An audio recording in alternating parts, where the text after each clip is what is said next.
ஆப்கி அதாலத்ல டெல்லியின் முதலமைச்சர் அரவிந்த் கெஜ்ரிவால் மீது உள்ள குற்றச்சாட்டு. இவர் நாட்டின் எதிரிகளுக்கு ஆதரவு அளிக்கிறார். Arvind sir, home minister Amit Shah என்ன சொல்றாருன்னா அரவிந்த் கெஜ்ரிவால், அப்புறம் பாகிஸ்தானி பிரைம் மினிஸ்டர் இம்ரான்கானோட பேச்சும் ஒரே மாதிரி இருக்குங்கிறாரு. இம்ரான்கான் என்ன சொல்றாரோ அதைத்தான் அரவிந்த் கெஜ்ரிவாலும் சொல்றாரு. கெஜ்ரிவால் சொல்றதை இம்ரான்கான் சொல்றாரு. அவரும் ஆதாரம் கேட்கிறாரு, இவரும் ஆதாரம் கேட்கிறாரு. வாய்க்கு வந்ததெல்லாம் பேசுவாங்க. டெல்லி தேர்தலில் அவங்க நினைச்ச மாதிரி எதுவுமே நடக்கலன்னு தான் சொல்லணும். இம்ரான்கானை கொண்டு வராங்க, பாகிஸ்தானை கொண்டு வராங்க. இதுக்கெல்லாம் எந்த அர்த்தமும் இல்லை, எந்த பிரச்சனையும் இல்லை. இம்ரான்கானோட மந்திரி ஃபவாத் கான் அவர் டெல்லி தேர்தலில் மோடிஜியை தோற்கடிக்கணும்னு சொன்னாரு. அதுக்கான பதிலடி கொடுத்துருக்கேன்.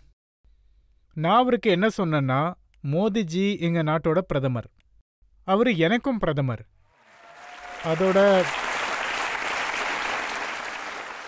எங்க நாட்டோட தேர்தல் அது எங்க உள்நாட்டு விஷயம். அதாவது உலகத்திலேயே பயங்கரவாதத்தை மிகவும் ஊக்கப்படுத்துற பிரபலமான ஒரு நாடு கொடுக்குற ஆலோசனை எங்களுக்கு தேவையில்லை. எங்க உள்நாட்டு விஷயத்துல நீங்க தலையிடுறத நிறுத்திக்கோங்கன்னு சொல்லியிருக்கேன். ஆனா இந்த விஷயத்தை நீங்க இன்னைக்கு சொல்றீங்க. 7 மாசத்துக்கு முன்னாடி மோடிஜியை பத்தி நீங்க என்ன சொல்லிருக்கீங்கன்னு இப்ப நான் உங்களுக்கு சொல்றேன். मोदी ने पाकिस्तानियों के साथ सेटिंग कर रखी है, मोदी ने आतंकवादियों के साथ सेटिंग कर रखी है, उसकी पोल खोलने की जरूरत है। आज जब आप गांव के अंदर में जाओगे, कुछ लोग भ्रमित हैं, कुछ लोग कहते हैं मोदी राष्ट्रवादी है, कुछ लोग कहते हैं मोदी देशभक्त है। आज आपकी जिम्मेदारी है जाके कहना कि मोदी जैसे बड़ा देशद्रोही कोई नहीं है। ஓஹோ, அப்பவும் பிரதமர் தான் இருந்தாரு. அப்ப நீங்க என்ன சொல்லிருக்கீங்க? பாகிஸ்தானோட ஒப்பந்தம் போட்டிருக்காரு நீங்க. இது எங்களோட உள் விவகாரம். அது இது நம்ம நாட்டோட பிரச்சனை. தேர்தல் நேரத்தில் அவரு என்ன வேணாலும் சொல்லுவாரு, நான் அவரை என்ன வேணாலும் சொல்லுவேன். ஆனா தேர்தல்ல பாகிஸ்தான் எந்த விதத்திலையும் தலையிடக்கூடாது, அதுக்கு நான் அனுமதிக்கவே மாட்டேன். இன்னைக்கு திரு அமித்ஷா என்ன வேணாலும் என்ன சொல்லலாம், நான் அமித்ஷாவை என்ன வேணாலும் சொல்லலாம், மனோஜ் திவாரியை நான் என்ன வேணாலும் சொல்லலாம். பாகிஸ்தான் எங்களுக்கு நடுவில் பஞ்சாயத்து பண்ணக்கூடாது, நாங்க பாத்துக்கிறோம். ஆனா நீங்க பாகிஸ்தானோட ஒப்பந்தம் இருக்குன்னு சொல்லலாம். அதாவது இப்ப நீங்க போட்டு காட்டின அந்த கிளிப் அந்த கிளிப்போட முன்னாடியும் பின்னாடியும் பேசினது அது ஒரு பர்டிகுலர் கான்டெக்ட்ல பேசப்பட்டது.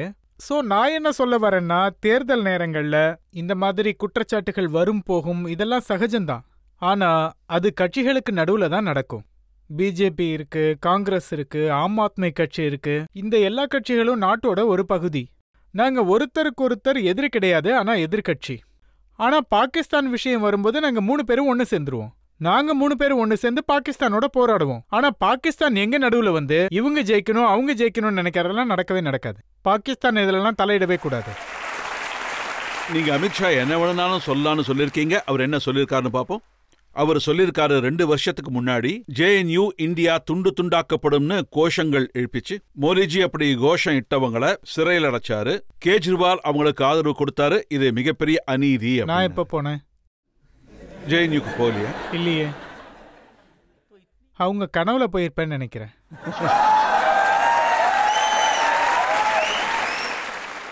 இப்பெல்லாம் அமித்ஷாவுக்கு பாத்தீங்கன்னா என்னை பத்தி தான் அதிகமா கனவு வருதுன்னு நினைக்கிறேன். அவர் இதுவும் சொல்லியிருக்காரு, ஜனவரி 14, 2019 போலீஸ் இந்த விஷயத்துல சார்ஜ் ஷீட் ஃபைல் பண்ணாங்க.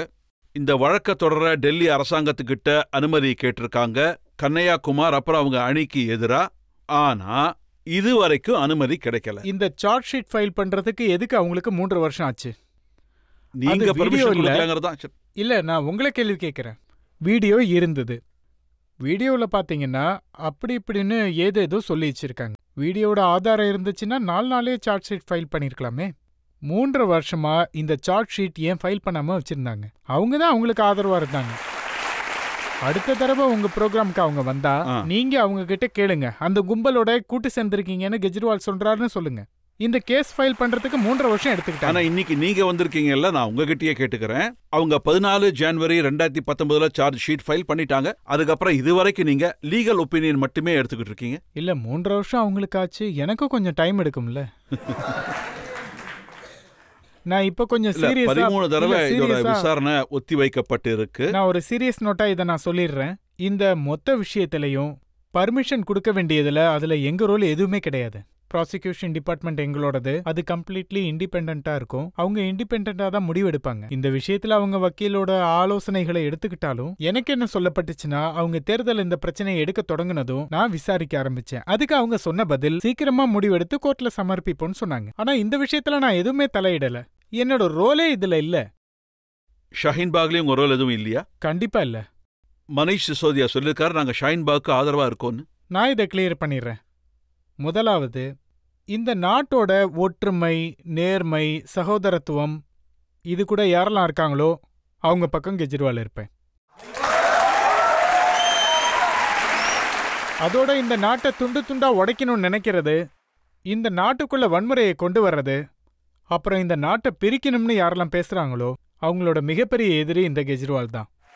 ரெண்டாவது விஷயம், ஷாகின் பாக்ல இருந்து நிறைய பேர் என்கிட்ட வந்திருக்காங்க. எங்க கடையெல்லாம் ரொம்ப நாள் மூடப்பட்டிருக்குன்னு சொல்லியிருக்காங்க. ரொம்ப நாளா சாலைகள் மூடப்பட்டிருக்கு, அங்கிருந்து ஆம்புலன்ஸ் போக முடியாது. ஒரு நாள் ஆம்புலன்ஸ் நின்றுடுச்சு. அங்கிருந்து குழந்தைங்களுக்கான பஸ் போறதில்ல, குழந்தைங்களுக்கு எக்ஸாம் வரப்போகுது, பசங்க ரொம்ப கஷ்டப்பட்டிருக்காங்க, சாலைகள் மூட போகுது. அவங்க என்ன சொன்னாங்கன்னா, நீங்க ஹோம் மினிஸ்டர்கிட்ட பேசி இந்த பிரச்சனைக்கு ஒரு தீர்வு வாங்கி கொடுங்க, சாலைகளை திறக்க வைங்க அப்படின்னு சொன்னாங்க. அது என் கையில இல்ல சார். அதாவது என்கிட்ட லா அண்ட் ஆர்டர் இல்ல. அவங்க உட்கார்ந்துருக்காங்க. நேத்து தான் டிவில கூட பார்த்தேன். டிவில உங்களோட பத்திரிகையாளர் ஒருத்தர் போயிருந்தாரு, சௌரவ் சர்மா. 3 இருந்து 4 மணி நேரம் அங்க இருந்திருப்பாரு. அங்க அவர் எல்லார்கிட்டையும் பேசிக்கிட்டு இருந்தாரு. எல்லாரும் சொன்ன விஷயம் திரு அமித்ஷா எங்ககிட்ட பேசணும்னு சொன்னதுதான். திரு அமித்ஷா தான் அங்க போகணும். சிஏ என்ஆர்சி தொடர்பா அவங்க மனசுல என்ன இருக்கோ அதையெல்லாம் பேசி அவங்க அகற்ற வைக்கலாம். நம்ம நாட்டோட உள்துறை அமைச்சர் ஒரு வழியை திறக்க வைக்கலன்னா அப்புறம் எதுக்கு அவர் உள்துறை அமைச்சர்? இந்த குற்றச்சாட்டு எதனால சுமத்தப்பட்டிருக்குன்னா, ஷர்ஜில் இமாம போலீஸ் அரெஸ்ட் பண்ணிருக்காங்க. 48 மணி நேரம் ஆச்சு அவங்களுக்கு. டெல்லி போலீஸ் எனக்கு கீழே இருந்திருந்தா 2 மணி நேரத்துல அரெஸ்ட் பண்ண வச்சிருப்பேன். ஹோம் மினிஸ்டர் கிட்ட கைது செய்ய சொல்லி நீங்க டிமாண்ட் வச்சீங்க, அவங்களும் அரெஸ்ட் பண்ணிட்டாங்க. ஆனா என்னோட டிமாண்ட்ல தான் பண்ணாங்களா? அப்ப எனக்காக வெயிட் பண்ணி இல்ல. இந்த குற்றச்சாட்டு எதனால சுமத்தப்பட்டிருக்குன்னா, உங்க கட்சியோட எம்எல்ஏ அமாத்துல்லா கான் அவர் ஷர்ஜில் கூட இருந்ததை பார்த்திருக்காங்க. இந்த ஷர்ஜில் யாருன்னா அஸ்ஸாமை பிரிக்கணும்னு சொல்றாரு. டெல்லி மக்களுக்கு பால் நிறுத்தப்படணும், டெல்லி மக்களுக்கு தண்ணி நிறுத்தப்படணும், இந்த நாட்டையே உடைக்கணும். அதுக்கு தான் சொல்றேனே, உடனடியா அவரை அரெஸ்ட் பண்ணுங்க, அவருக்கு உடனடியா தண்டனை கொடுங்க நான் சொல்லியிருக்கனே. அப்ப உங்க கட்சி எம்எல்ஏ பத்தி நீங்க எதுவுமே சொல்லல. காட்டுங்க. இல்ல, நான் உங்களுக்கு வீடியோ காட்டுங்க பார்க்கலாம். நல்ல வேளை நாங்க வீடியோ வச்சிருக்கோம், நீங்களும் கேட்டீங்க.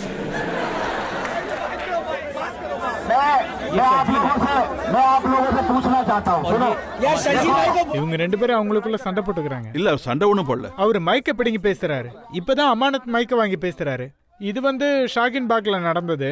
அங்க அவ்வளவு மக்கள் சேர்ந்திருக்காங்க. ஸ்டேஜ் மேல இவரும் இருக்காரு, அவரும் இருக்காரு, மைக்க பிடிங்கி இருக்காரு. ஷர்ஜில் ஏதோ பேச முயற்சி பண்ணிருக்காரு, மைக்க பிடிங்கிட்டாரு அமானத்துல்லா, அவரை பேசவே விடல.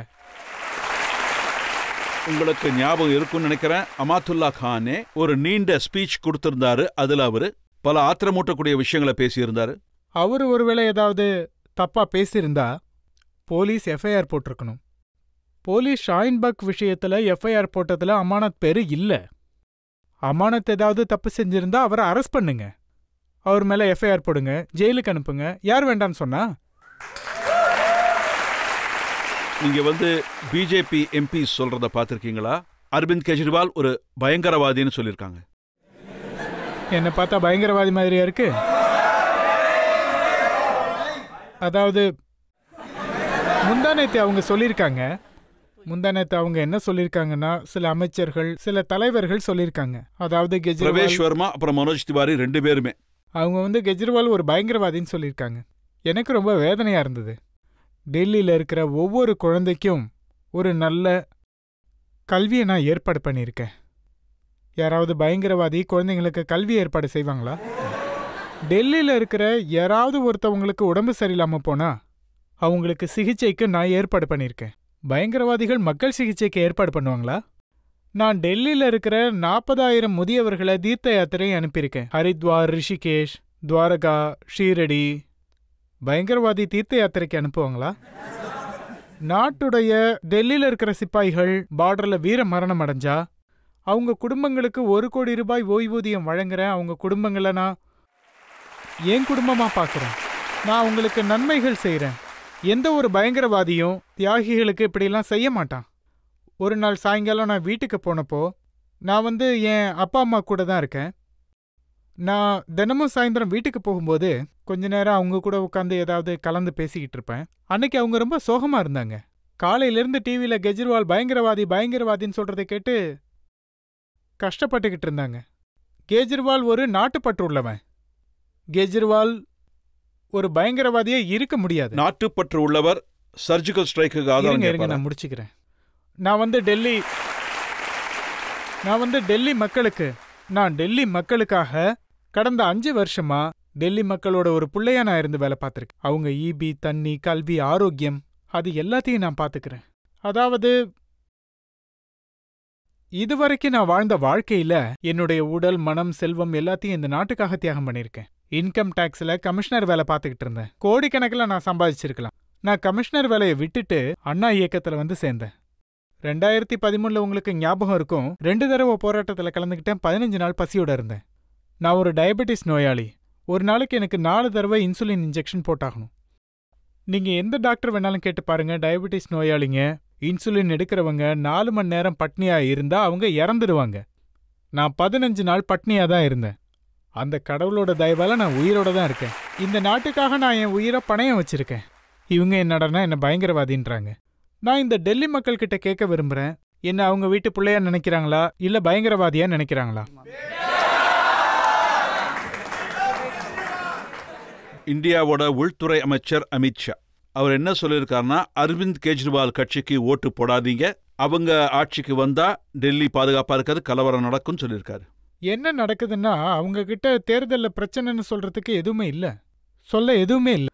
அவங்க கிட்ட டெல்லி மக்கள் எம்சிடி கொடுத்தாங்க. எம்சிடி வேலையை நீங்க பாத்துக்கங்கன்னு.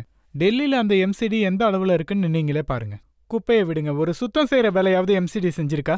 அங்க பிரைமரி ஸ்கூல் இருக்கு, அது எந்த நிலைமையில இருக்குன்னு போய் பாருங்க. சுத்தத்தோட நிலைமை எவ்வளவு மோசமா இருக்கு. நான் திரு அமித்ஷாவுக்கு என்ன சொல்ல விரும்புறேன்னா, அவர் தினமும் டெல்லி மக்கள் சேர்ந்து 2 கோடி மக்கள் சேர்ந்து 5 வருஷத்துல மாத்தி அமைச்சிருக்காங்க. தனியா கெஜ்ரிவால் மட்டும் பண்ணிடல, ஈபி, தண்ணி, ஸ்கூலு, ஹாஸ்பிட்டல் எல்லாமே எல்லாரும் சேர்ந்து தான் பண்ணிருக்கோம். நீங்க தினமும் டெல்லி மக்களை அவமானப்படுத்துறதுக்கு பதிலா நீங்க செஞ்சிருக்கிற நல்ல திட்டங்களை சொல்லுங்க. டெல்லி போலீஸ் பொறுப்பு எங்க கிட்ட இருந்தது, அவங்கள வச்சு நாங்க இதெல்லாம் பண்ணிருக்கோம், நாங்க எம்சிடில இதெல்லாம் பண்ணிருக்கோம், நாங்க டிடிஏல இதெல்லாம் பண்ணிருக்கோம், இந்த மாதிரி சொல்றதுக்கு அவங்க கிட்ட எதுவுமே இல்ல. அவங்க தேர்தல் நேரத்துல ஹிந்து முஸ்லிம் பேரை சொல்லிக்கிட்டு போட்டியிட விரும்புவாங்க. ஆனா டெல்லி மக்கள் ரொம்ப புத்திசாலி. அவங்க பார்த்திருக்காங்க, முதல் தடவை அரசாங்கம் அவங்க பிரச்சனைகளுக்காகவும் அவங்க குடும்ப நலனுக்காகவும் போராடுறத பார்த்திருக்காங்க. அவங்க ஈபியை பாத்துக்கிறோம், அவங்க தண்ணியை பாத்துக்கிறோம். 24 மணி நேரமும் ஈபியை மாத்திருக்கேன். நாடு முழுவதும் 24 மணி நேரம் ஈபி எங்கேயுமே கிடையாது. அதனால அவங்களுக்கு எந்த பிரச்சனையும் இல்ல. ஷைன்பாவை பத்தி பேசுறாங்க, இந்து முஸ்லீமை பேசுறாங்க, பாகிஸ்தான் நடுவுல கொண்டு வராங்க. அவங்க பிரச்சனைகள்ல இருந்து விலகி போகிறதுக்கு தான் முயற்சி பண்றாங்க. ஆனா டெல்லி மக்கள் ரொம்ப புத்திசாலிங்க, அவங்க பாத்துக்கிட்டு தான் இருக்காங்க. இன்னைக்கு ஒரு வீடியோ நான் பாத்துக்கிட்டு இருந்தேன், ஒரு டிவி சேனல்ல அந்த வீடியோ வந்துச்சு. ஒருத்தர்கிட்ட கேள்வி கேட்டாங்க. அவர் என்ன சொன்னாருன்னா, நான் பிறந்ததுலேருந்து பிஜேபி தான், எங்க அப்பா ஜெயிலுக்கு போயிருந்தாரு எமர்ஜென்சி டைம்ல, ஜன்சங்க சேர்ந்தவர். அவர் என்ன சொன்னாருன்னா, என் பையன் அரசு பள்ளியில படிக்கிறான், கெஜ்ரிவால் என் பையனோட எதிர்காலத்தையே மாத்திட்டேன்னு சொன்னாரு. நான் கெஜ்ரிவாலுக்கு தான் ஓட்டு போடுவேன்னு சொன்னாரு. அதுக்கப்புறம் பத்திரிகையாளர் அவர்கிட்ட கேட்கிறாரு, ஷாயின்பாக் பத்தி என்ன நினைக்கிறீங்கன்னு. அந்த ஷாயின்பாக் ஒரு 10 நாள் பிரச்சனை தான், வேணும்னே அவங்க பேசிட்டு இருக்காங்கன்னு சொல்றாரு. 10 நாளுக்கு அப்புறம் கெஜ்ரிவால் தான் எங்களுக்கு துணையா நிப்பாரு. ஈபி, கல்வி, ஆரோக்கியம் அவர் தான் எங்களுக்கு துணையா நிப்பாரு. அப்ப 10 நாளைக்கு அப்புறம் ஷாயின்பாக் பிரச்சனை முடிஞ்சிரும்னு சொல்றீங்களா? எனக்கு என்ன தோணுதுன்னா, இதெல்லாம் பிஜேபி தான் செய்ய வைக்கிறாங்க, அவங்க தான் வேணும்னே இந்த டிராமாவை பண்ணிட்டு இருக்காங்க. நீங்க பிஜேபி காரங்கிட்டே போய் எனக்கு ஓட்டு போடுன்னு சொல்றீங்க? அதுக்கு ஒரு காரணம் இருக்கு. உங்க எல்லாருக்கும் நல்லா தெரியும், ஒரு 5 வருஷத்துக்கு முன்னாடி டெல்லி அரசு பள்ளிகள், மருத்துவமனைகளோட நிலைமை எந்த அளவுக்கு இருந்துச்சுன்னு. இந்த 5 வருஷத்துல கடுமையா உழைச்சு மொத்தமா மாத்திருக்கோம், கடினமா உழைச்சிருக்கோம். இப்ப அவங்க போய் இன்னொரு கட்சிக்கு ஓட் போட்டாங்கன்னா திரும்ப எல்லாமே மாறிடும். நான் எனக்காக ஓட்டு கேட்கல, டில்லியோட முன்னேற்றத்துக்காக, நாட்டோட முன்னேற்றத்துக்காக இந்த தடவை எல்லாரும் சேர்ந்து தொடப்பத்துக்கு ஓட்டு போடுங்க. அதோட 5 வருஷத்துல நான் எல்லா வேலையும் செஞ்சிருக்கேன். எல்லாருக்கும் நான் முதலமைச்சரா இருந்திருக்கேன். பிஜேபி காரங்களுக்கு முதலமைச்சர் தான், காங்கிரஸ் கட்சிக்கு முதலமைச்சர் தான், ஆம் ஆத்மி கட்சிக்கு முதலமைச்சர் தான். என்கிட்ட பிஜேபி காரங்க வந்தாங்க, அவங்களுக்கு நான் வேலை செஞ்சிருக்கேன். காங்கிரஸ் காரங்க வந்தாங்க, அவங்களுக்கு வேலை செஞ்சிருக்கேன். இந்த 5 வருஷம் பிஜேபி காங்கிரஸ் காரங்களுக்கு நான் தான் வேலை செஞ்சிருக்கேன். உங்க பசங்களோட ஸ்கூல்ல ஃபீஸ் அதிகரிக்கிற நேரத்துல பிஜேபி காரங்க அங்க வந்து பேசல, கெஜ்ரிவால் தான் அங்க வந்து பேசினேன். உங்க ஃபீஸ் எல்லாம் நான் தான் குறைச்சிருக்கேன். உங்க குடும்பங்கள்ல யாருக்காவது உடம்பு சரியில்லாம போச்சுன்னா, 5 வருஷத்துல உங்க குடும்பத்துல யாருக்காவது உடம்பு சரியில்லாம போயிருந்ததுன்னா பிஜேபி காங்கிரஸ்லாம் வரல. நான் தான் உங்க குடும்பத்துல இருக்கிறவங்களுக்கு சிகிச்சைக்கு ஏற்பாடு பண்ண ஹாஸ்பிட்டல்ல 5 வருஷம் நான் தான் உங்களுக்கு பயன்பட்டிருக்கேன். வரப்போற 5 வருஷத்துலயும் நான் தான் உங்களுக்கு உதவி செய்வேன். நான் இது வரைக்கும் யாரையும் பிரிச்சு பார்த்ததே இல்ல.